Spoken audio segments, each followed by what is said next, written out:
The sage and his beloved mountain, inseparable, the mightiness of the hill perfectly matched by the spiritual might of the sage. What was the relationship between both?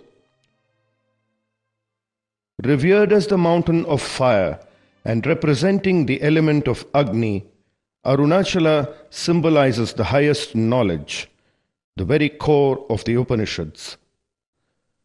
Arunachala, being one of the oldest rock formations on earth, reinforces the ancient tradition that holds this mountain to be most sacred.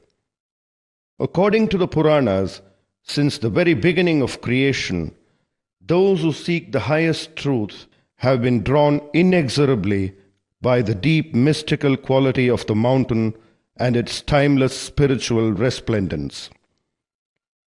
Arunachala Mahatmyam states that this mountain is Lord Shiva himself, and that just to think of Arunachala sets one on the path to liberation. It also clearly states that only those whom Shiva calls can come here, and this was verified by Sri Ramana maharshi himself. Tiruchuri is a small village about 30 miles south of the famous pilgrim center of Madurai in South India. On the 30th of December 1879, in a small house opposite the Bhuminatheshwara temple which dominates the village, Venkataraman, who was later to become Bhagavan Sri Ramana maharshi, was born. This was the night of Ardra Darshan, a day sacred to Lord Shiva. As the deity re-entered the temple after the ceremonial procession, the first cry of the child was heard from this room.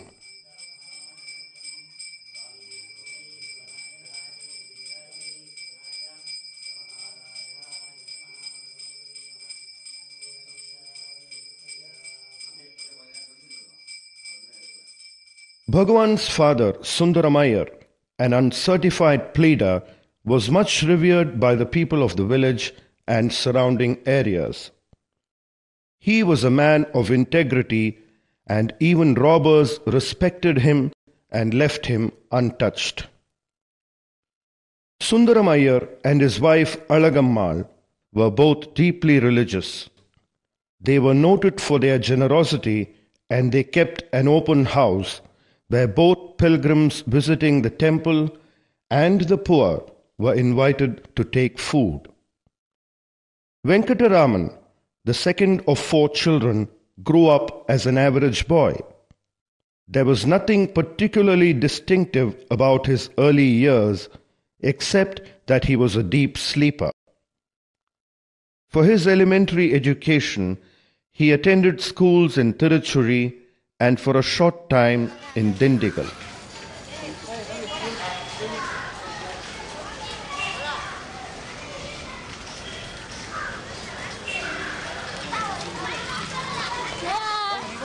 In 1892, tragedy struck the family.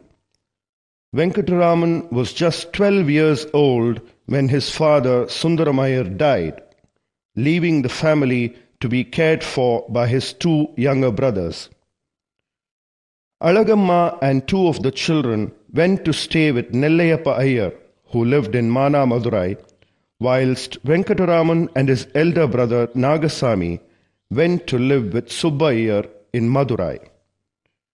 There he continued his education at the Scots Middle and American Mission High School.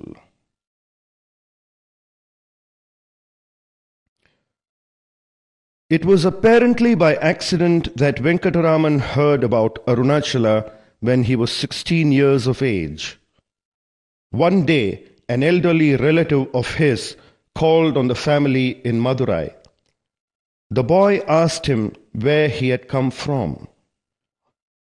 On hearing him mention Arunachala, a strange, inexplicable wave of emotion swept the boy's heart. He then asked, "What? From Arunachala? Where is it?" and the relative replied that Arunachala was Tiruvannamalai.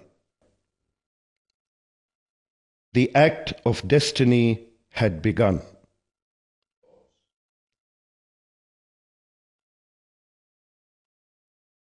Sometime in July 1896, when Venkataraman was sitting on the first floor of his uncle's house, a sudden and unmistakable fear of death took hold of him. He felt he was going to die. But instead of panicking, Venkataraman calmly set out to solve the mystery of death itself. He proceeded to find out what it was that died. In a flash, it dawned on him that death was for the body alone. The true being has no death. For the young lad, such realization was not the result of logical thinking. There was no time involved in the process. The supreme reality, Satchidananda, that is ever present, was revealed. From that day onwards, Venkataraman lost all interest in outward life. A studied indifference characterized his behavior. Previously, he would go routinely to the Meenakshi temple and stand before the deities. But now he began spending more time there. He would stand silently before the images of Nataraja, Meenakshi, and the 63 Tamil saints. And as he stood there, tears would flow copiously from his eyes.